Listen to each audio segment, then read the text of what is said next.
Hey guys, welcome into a new video.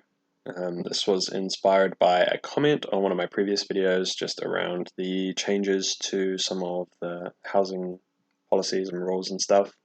Apologies, it's going to be a fairly controversial topic, but yeah, leave a comment if you disagree with any of what I'm saying, and keep in mind this is just my opinion, and I'm not qualified in any way. So the LVR changes, loan to value ratio. There were changes made to require investors have 40% instead of the previous 20%. At the same time, they changed the requirements of the bank to require that only 20% of owner-occupied borrowers could buy with a less than 20% deposit. So less first home buyers were able to get a less than 20% deposit. And the further below that 20% deposit you are, the more of a premium you'll have to pay on your mortgage interest. So that's a negative for first home buyers. They're going to have to pay extra interest on a larger amount, so they're going to have a huge income to support that mortgage. The investors that are required to have 40% now, I believe that most of them, or at least most of the larger investors, had moved upwards of 40% equity anyway. So I know of a lot of larger investors went to 60% equity in order to obtain cash flow. If you were a fully leveraged property investor, you would have been sitting, or at 20% equity, you would have been sitting at cash flow negative, meaning you would have had to have a massive income to support multiple properties. So the rental income wouldn't have been enough to support it. So a lot of property investors had gone to larger equity, especially those who had bought the houses many years ago and their equity had grown significantly, especially over the last few years when house prices have just gone insane. So less investors were affected, especially the investors that have been in the game for multiple years and have lots of properties.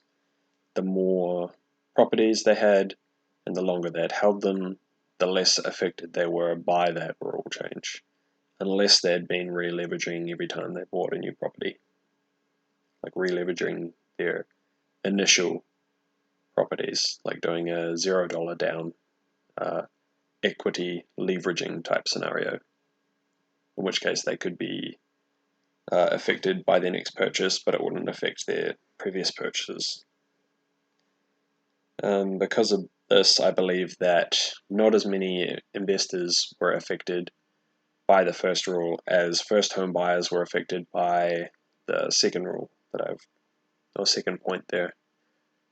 And I believe that first point mainly affected smaller investors, like people who are only just starting to invest in property that have between like 1 and 3 properties. It slowed down their progress towards their retirement goal. Presumably they're investing to retire. Next change here was the debt to income. So this hasn't actually been implemented yet.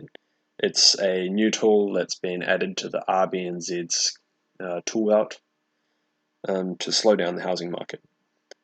I believe the ratio they're looking at using is 7-to-1, which is higher than has been used in other countries, but it also has to be because our market relative to our incomes is insanely high.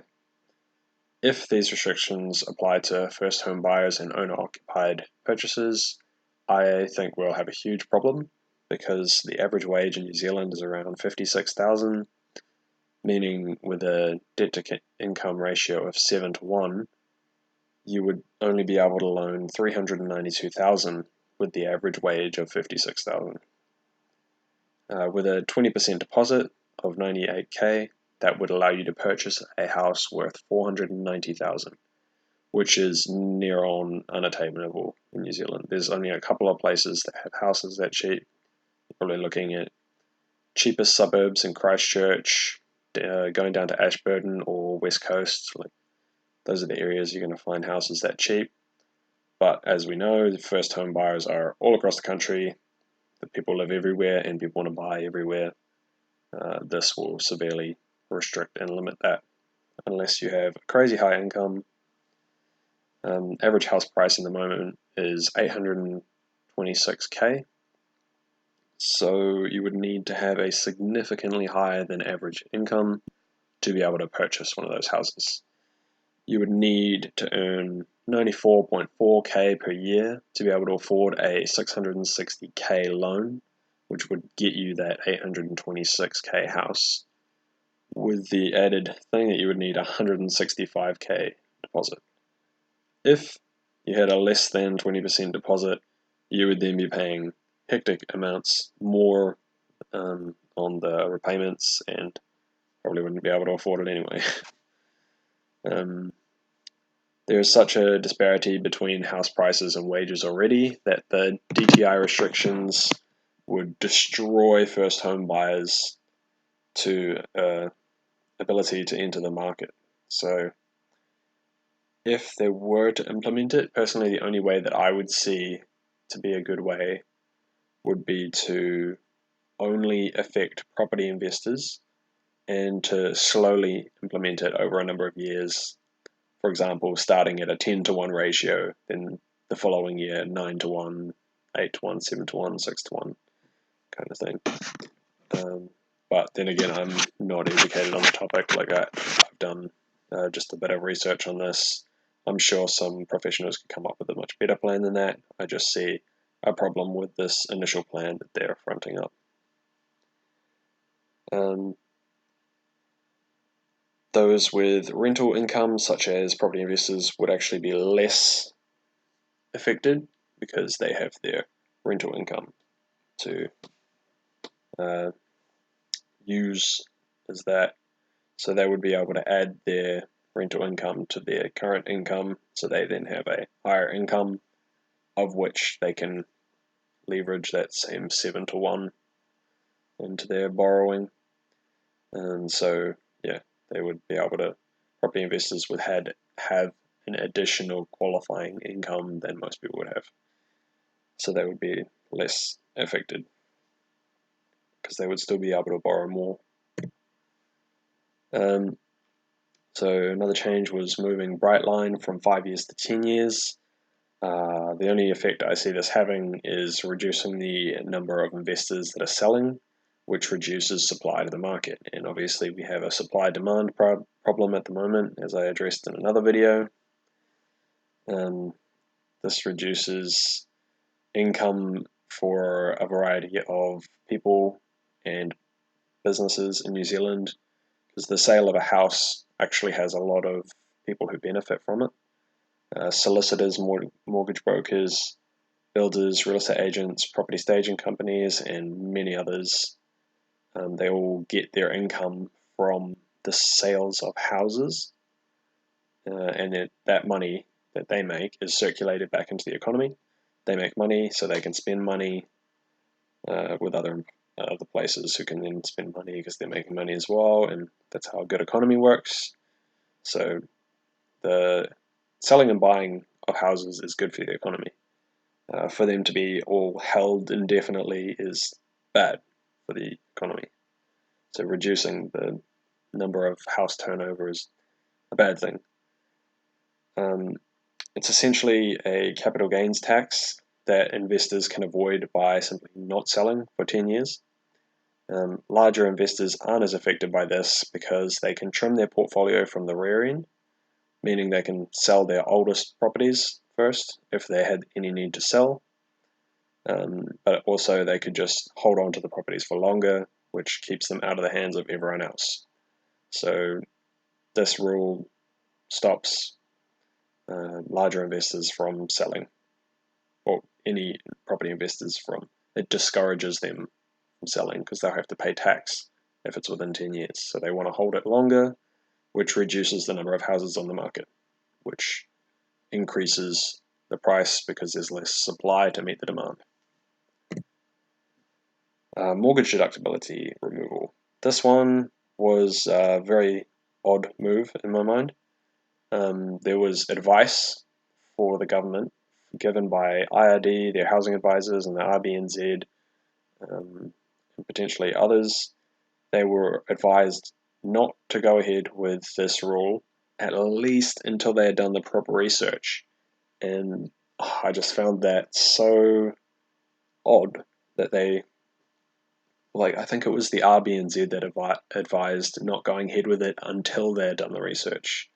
There was other organizations that advised not going ahead with it at all, and the government ignored all of them and just went ahead with it.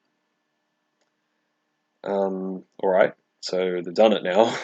So we'll talk about, they're implementing it now. It's being phased in over, I believe, 4 years.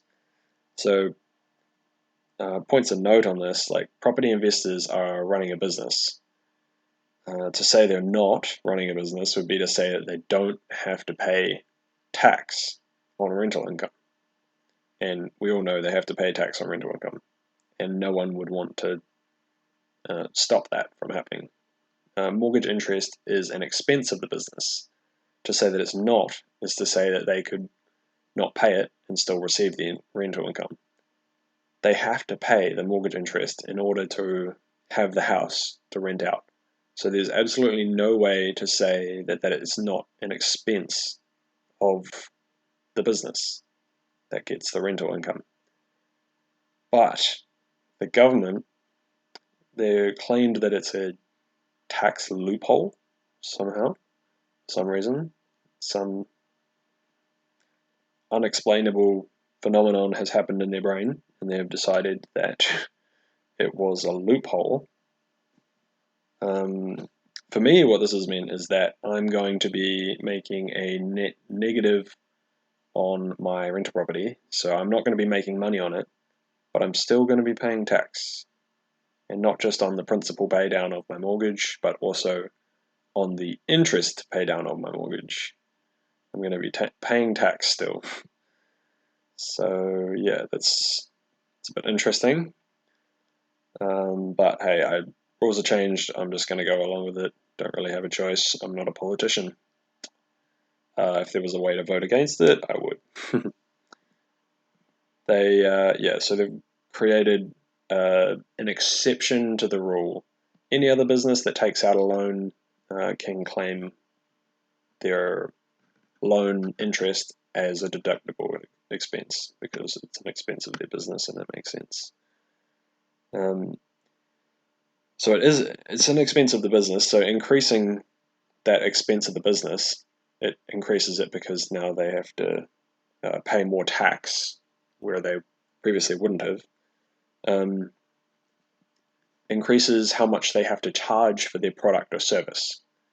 If they don't increase the cost, then it's not a viable business model, and the business will either fall or they'll go out of business, or they'll sell out because they foresee that they will go out of business. The less properties in the rental market would then cause the rents to rise. So either they're going to put the rents up preemptively, or people are going to start pulling out the market because it's not profitable. And then because there's less people renting houses out, rents will rise anyway because supply has gone down or demand has stayed the same. So rents are going to go up because of this rule, pretty much either way.